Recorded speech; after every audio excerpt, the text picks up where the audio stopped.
I'm going to move to Florida, where it's firmly red, and I don't have to worry about these insane taxes that my city of, my cushy Manhattan penthouse comes along with. I think that's the whole point, Christian. Yeah? That's literally the whole point. Welcome to On Deadline, the Washington Examiner's political game show. I'm Tiana Lowe Doescher. And I'm Christian Datoc. During the show, we discuss the news of the week, give our opinions on it, and you get to vote with whom you agree. Don't forget to like, subscribe, and share with your friends.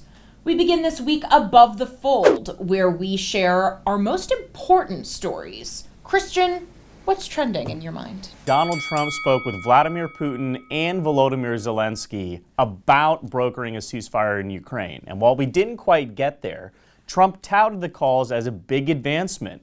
Ukraine and Russia will now engage directly for the first time in years. And Trump talked about all these new economic opportunities for Russia and the United States once a ceasefire is underway. But this illustrates exactly what Trump is getting wrong about this entire conflict. He's treating the situation in Ukraine like one of his trade wars. But Vladimir Putin doesn't give a damn about restoring trade with the U.S. or any of the Western countries for that matter. He is solely focused on restoring a Soviet empire as one of the greatest powers in the world. Just look at China, a country that poses a greater threat to the U.S. than Russia. Trump is slapping huge tariffs on them, but still bringing Beijing to the table. Meanwhile, with Russia, we don't need their wheat, we don't need their soil or their agricultural exports, or their energy. We don't need Russia at all, and Donald Trump needs to recognize that. For some time now, I think we've seen a bit of a correction with the official Trump administration policy and Trump personally, right? Vladimir stopped allowing Scott Bessent to finally cement that Ukraine minerals deal. There has been a recognition that, in fact, the party that started the war is not incredibly interested in ending the war, right? But still, Trump has always had this optimism where I can make a deal. And I think the threats of walking away from having a peace negotiation, the only person that harms is the Ukrainians, right? Recall that the immediate unconditional 30-day ceasefire, Zelensky already agreed to that. And on that call with Putin, Putin did not agree to it. So the best we get from Trump is we will start maybe brokering a negotiation for a ceasefire, right? Which is, technically more than we had before.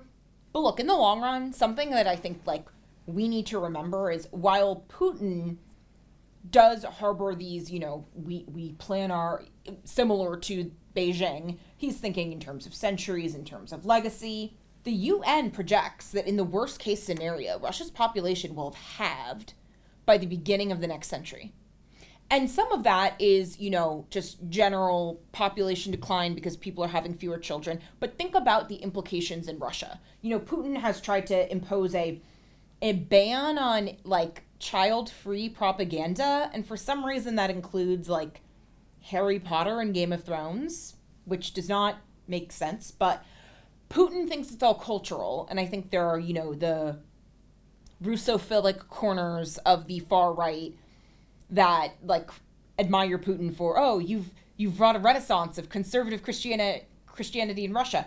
Not only is that not true, the war is antithetical to the pursuit of increasing the birth rate, let alone just stopping the bottom from falling out of it. If you're a woman of childbearing age in Russia, why would you have a child with someone that is likely, if they haven't already been conscripted to the war, they will be conscripted. It has been a morale depressor in the country. So independent of whatever deal is brokered, Russia is kind of its own worst enemy in the long run right now. They are, and I just sort of think that sort of illustrates my point even greater. Donald Trump has Russia over a barrel, right? When Joe Biden was in office, I'm not trying to get political here, but Putin's stance was very different. It was no talks, and we're going to bomb Kyiv into submission, essentially. They are still bombing. Let's not, get this too twisted. But again, he's talking to the United States. He's talking to Ukraine. Donald Trump still has bullets in the clip that he can use, right? Sanctioning secondary purchasers of Russian oil. Thank you. Yeah, exactly. The U.S. sanctions are only stopping roughly half of the shadow fleet, running the Russian oil and really fueling the war machine. He can get this done. He just wants to be sort of frenemies with everyone, right? He's portraying himself as a strong man. It's time for him to step up and actually be the people that some of these leaders, are truly afraid of, rather than, the affable guy from over in New York City or something like that. Tiana, what's the big story on your mind this week? Republican presidents are very much used to having to negotiate with the party's very conservative flank, but having to deal with the rhinos? Donald Trump is unfortunately in that position. The original Tax Cuts and Jobs Act of 2017 was largely paid for by capping the state and local tax deduction at $10,000. This raised some $70 billion each year, massively reducing the deficit, but also, in the long run, is forcing these Democratic polities to spend more on their own policies. Now, the SALT terrorists, as I call them, these are 5 members of the Rhino Republicans in the House, they will not accept the House leadership tripling the SALT deduction to $30,000. They want even more. They want to effectively uncap the SALT deduction, which instead of saving $2 trillion, which ending the SALT deduction, bringing it to zero would do, they want to uncap it, which would cost roughly $2 trillion. Luckily, the Don Father's finally spoken. He says, "We don't want to benefit Democrat governors." Correct. He tells Mike Lawler, who's spearheading all of this, just end it. And he said, "I know your district better than you do. If you lose because of SALT, you were going to lose anyway." And I think that's the truth. Because right now, as we pass the one big beautiful bill, the last thing we want to do is spend more money on helping, effectively subsidize Gavin Newsom's healthcare for illegals, when instead that could be going to mitigating no tax on tips. That's interesting, Tiana. I view this entire situation a little bit differently, and I think it's funny that you're calling them SALT terrorists, because really the people that they're hurting are their own party, right? Let's be honest. What's a greater, probability? Donald Trump primaries these Republicans out, and they still maintain red districts in these big blue states, or the Republicans, the big money donors in those areas who were voting these members into office, are just going to say, to hell with it. I'm going to move to Florida, where it's firmly red, and I don't have to worry about these insane taxes that my city of, my cushy Manhattan penthouse comes along with. I think that's the whole point, Christian. Yeah? That's literally the whole point. We saw before COVID, the great interstate red migration wave was already happening because of the SALT deduction. You had people like Donald Trump, like AOC's mother, leave New York to move to Florida. And in the long run, Republicans will benefit. We already know that given the current population trajectory, in 2030, the Electoral College will shift so much that even if Kamala Harris had won the blue wall, she still would have lost the election. So it's the long game. And look, political capital is use it or lose it. And I will always quote Nancy Pelosi when it came to Obamacare. She said, "We're here to do a job, not keep a job." Or Democrats lost more seats in the House than any party in, 100 years? But they got their bill. They did, and they achieved what Barack Obama wanted to do, which was to fundamentally transform America. And my thing is, we can't even cap the SALT deduction at $30,000. They're saying that's too much. And just one point that I think, like you and I both favor in general taxes to be more progressive, like you probably more than me, but like still in general, I don't like a tax cut that dramatically adds to the deficit that, let's see, so the majority of removing the SALT cap would go to the 1%. Even capped at $10,000, already, 75% of the benefit goes to the top 20% of earners. Yeah, it sounds like a lot of the Democrat fear-mongering about Donald Trump rewriting the tax code to benefit his super wealthy friends. It seems like it's really the SALT Republicans who are trying to do it and not the president. Anyway, it's time for us to play Yays and Nays, a segment where we both get to vote on the other big news of the week. Elon Musk shows the limits of high-dollar donors.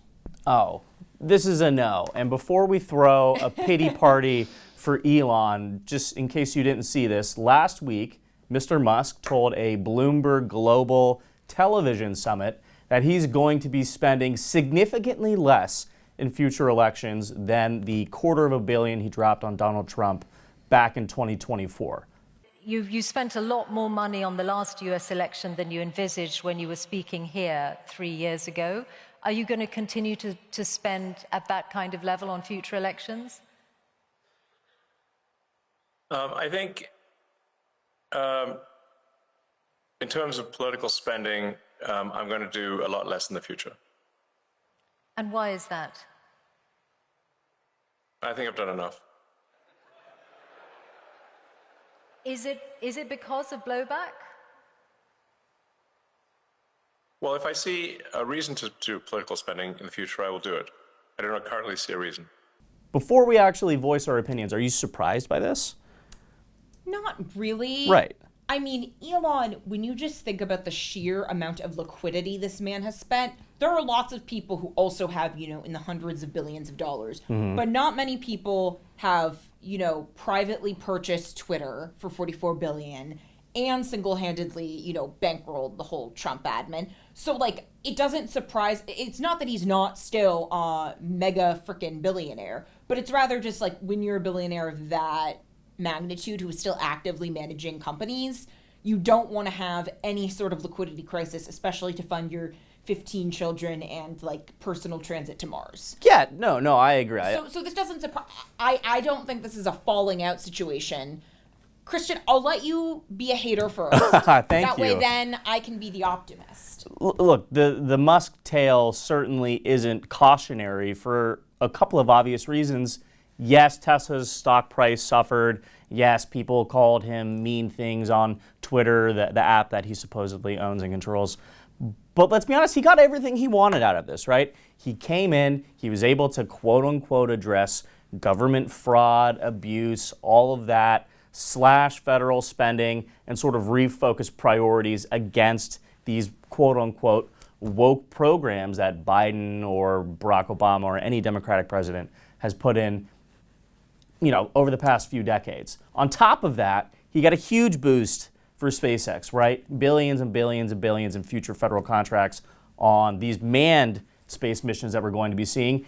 And the State Department is literally pushing out Starlink to virtually every developing country in the world. Look, $250 billion, like you mentioned, to Elon Musk, is nothing. A small decline in stock, health on the one hand, with boosted growth on the other. That's 6 in one, half a dozen in the other. It's a net wash. So I don't think anyone should be feeling bad for him. It's not a cautionary tale, again, because he got what he wanted out of it.